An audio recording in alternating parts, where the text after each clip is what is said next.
আসসালামু আলাইকুম, সবাই কেমন আছেন? আশা করি প্রত্যেকে অনেক অনেক ভালো আছেন। আজকে আমাদের এডুকেশনাল চ্যানেলে আপনাদের সবাইকে স্বাগতম। আজকে আমরা নিয়ে এসেছি সুন্দর একটি ক্লাস নিয়ে, যে ক্লাসটি হচ্ছে কমপ্লিটিং সেন্টেন্স, যেটা সবার কাছে অনেক কঠিন মনে হতে পারে, কিন্তু আজকে আমাদের ক্লাসটা দেখার পর আপনাদের কাছে পুরো পানি ভাতের মতো মনে হবে। তো আজকে আমরা নিয়ে এসেছি কমপ্লিটিং সেন্টেন্স, মাত্র শর্টকাট 10টি রুলের মাধ্যমে আপনারা শিখতে পারবেন। আমাদের এই কমপ্লিটিং সেন্টেন্স ফুললি আপনারা 10 মার্ক লুপে নিতে পারবেন। তো বেশি কথা না বলে চলেন ক্লাসে যাওয়া যাক। তো প্রথমে রয়েছে আমাদের যে রুলসটি, সেটি হচ্ছে ইফ সাধারণত 3 প্রকার হয়ে থাকে। এক এক করে আপনাদের সবকটি বুঝিয়ে দেব। তো প্রথমটা হচ্ছে, যদি কোনো সেন্টেন্সে ইফ প্লাস সাবজেক্ট প্লাস ভার্বের বি1 প্লাস এক্সটেনশন থাকে, তাহলে আমাদেরকে সাবজেক্ট প্লাস উইল প্লাস ভার্বের বি1 প্লাস এক্সটেনশন, এই নিয়মে আমাদেরকে সেন্টেন্সটি কমপ্লিট করতে হবে, কমপ্লিটিং সেন্টেন্স করতে হবে।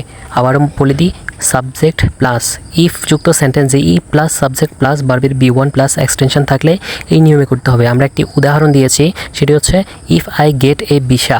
ইফ আমরা এখানে কেমনে বুঝেছি যে এই রুলটি ব্যবহার করতে হবে।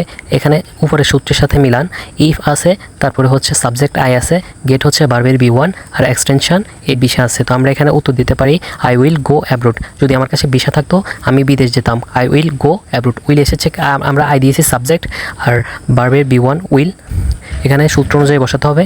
আর গো হচ্ছে ভার্বের বি1, ওয়েন্ট হচ্ছে ভার্বের বি2, আর গন হচ্ছে ভার্বের বি3। আমরা এখানে গো দিয়েছি, আশা করি বুঝতে পারছো। তো এখন যাব হচ্ছে ইফের দ্বিতীয় স্টেপে।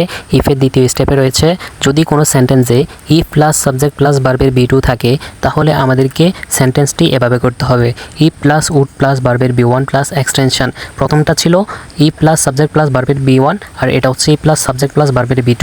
তো আমরা এখানে একটা উদাহরণ দিয়েছি, if I got a visa. আগেরটা বলেছিলাম if I get a visa, get ছিল ভার্বের বি1, সেজন্য আমরা উইল দিয়েছি। এখানে যেহেতু গট মানে ভার্বের বি2, আমরা এখানে উড দিয়ে করতে হবে। এই রুলসটি মুখস্থ করতে হবে তোমাদেরকে। তো এখানে আমরা if I got a visa, এখানে উপরে সূত্রের সাথে মিলাও, ইফ আছে, সাবজেক্ট আই আছে, গট হচ্ছে ভার্বের বি2। তো আমরা সেজন্য এই রুলসটি অনুযায়ী করতে হবে। তো আমরা এখানে উত্তর দিয়েছি আই উড গো। এখানে যেহেতু ই প্লাস উড প্লাস ভার্বের বি1 দিতে হবে, তো আই উড গো অ্যাব্রোড। যদি আমার কাছে ভিসা থাকতো আমি তাহলে বিদেশ যেতাম। আশা করি বুঝতে পারছো।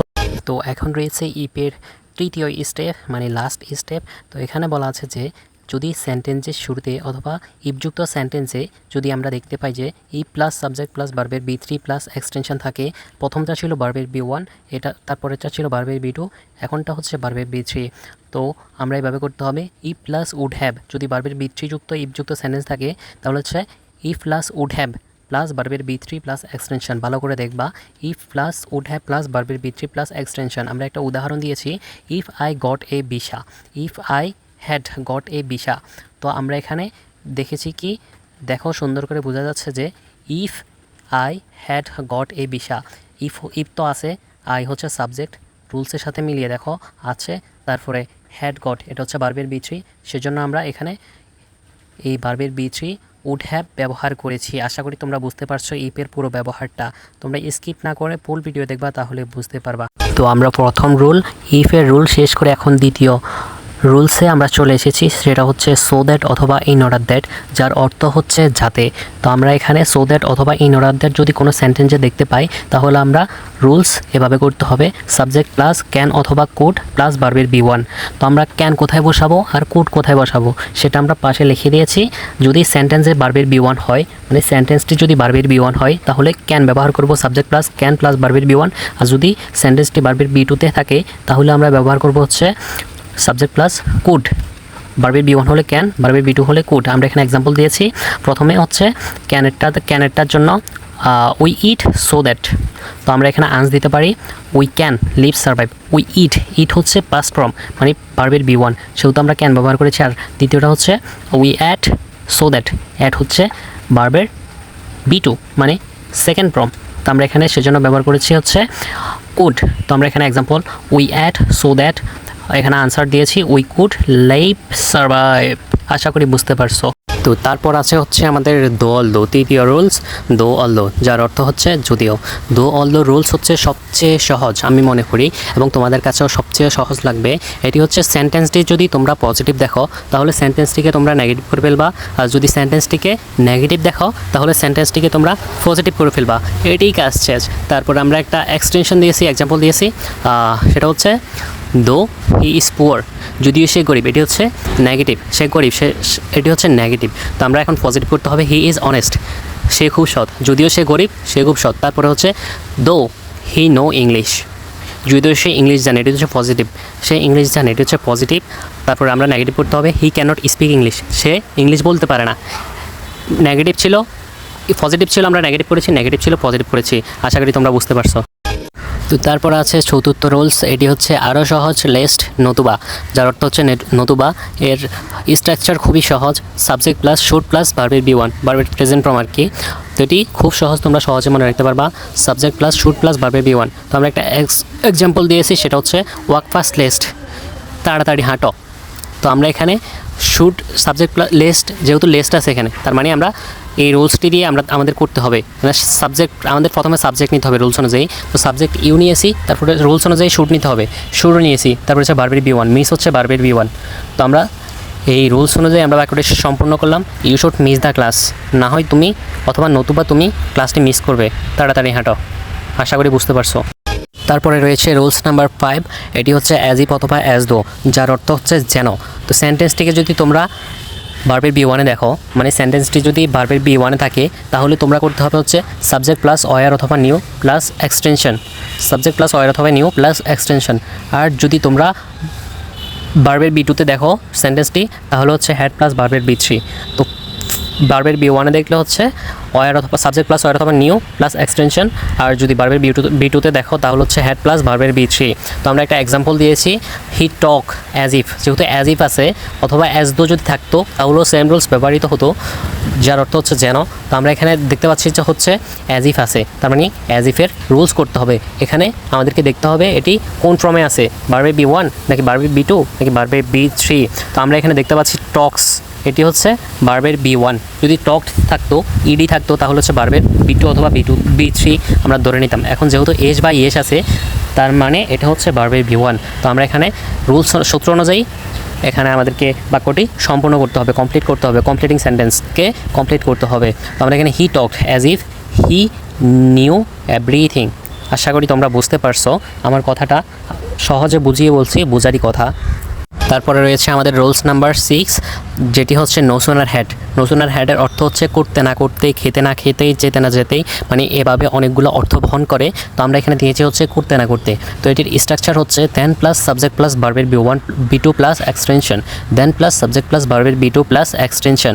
তো আমরা এখানে একটা এক্সাম্পল দিয়েছি হচ্ছে no sooner had I reached the station, I reached the station, মানে হচ্ছে যেখানে দেখবা যে সেন্টেন্সে দেখবা হচ্ছে নো সুনার হ্যাড লেখা আছে, তোমরা এই রুলস অনুযায়ী করে দেওয়া হয়ে যাবে। এটি প্রত্যেকটা এক্সামে আসে, মাস্ট বি আসতেই হবে, না হয় প্রশ্ন হবে না। আমরা এখানে এক্সাম্পল দিয়েছি no sooner had I reached the station.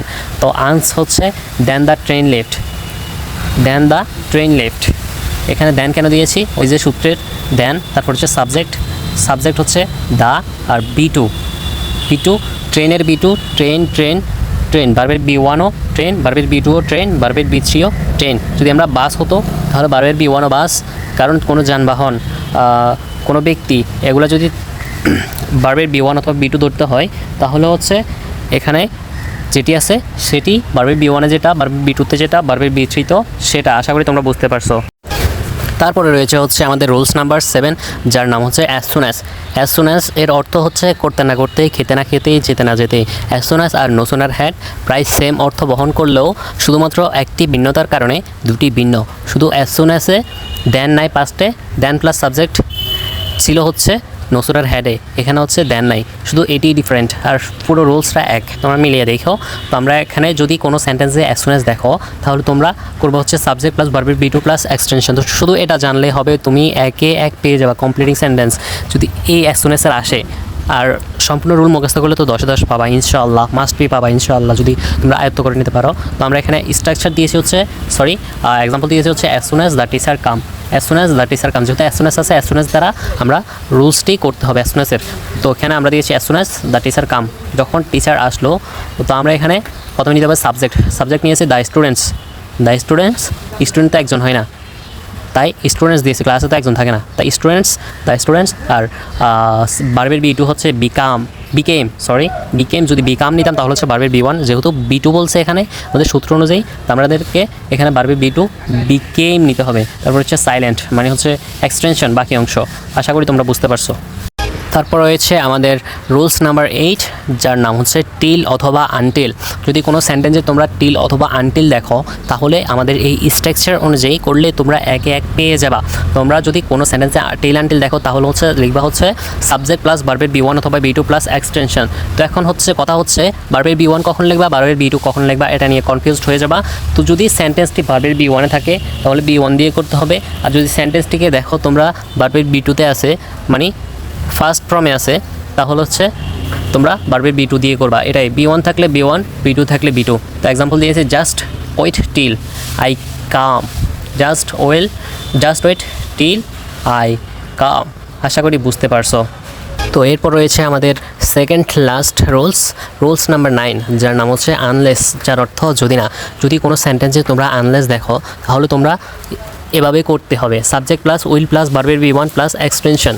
Subject plus will plus ভার্বের বি ওয়ান প্লাস এক্সটেনশন। আমরা এখানে এক্সাম্পল দিয়েছি হচ্ছে আনলেস ইউ ওয়ার্ক হার্ড, যদি না তুমি কঠোর পরিশ্রম করো।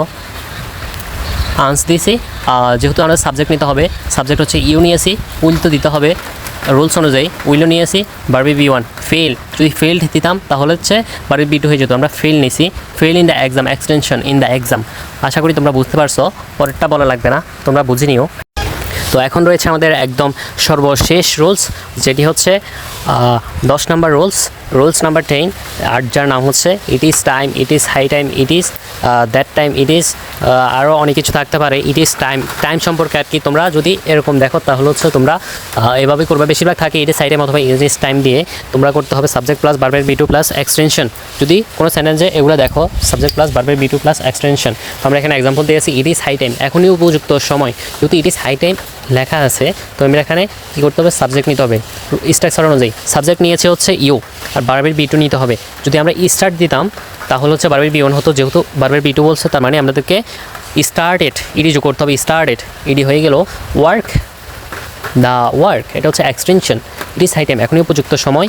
ইউ স্টার্টেড দ্য ওয়ার্ক, তোমার কাজটি শুরু করার। আশা করি তোমরা বুঝতে পারছো। যদি সম্পূর্ণ রুল এবং সব কিছু বুঝতে পারো, অবশ্যই আমাদের চ্যানেলের সাথে থাকবা সবসময়। এরকম আরও ভিডিও দেওয়ার চেষ্টা করব। আর যদি তোমাদের ভালো লেগে থাকে, অন্য বন্ধুকে শেয়ার করে অবশ্যই দেখার সুযোগ করে দেবে।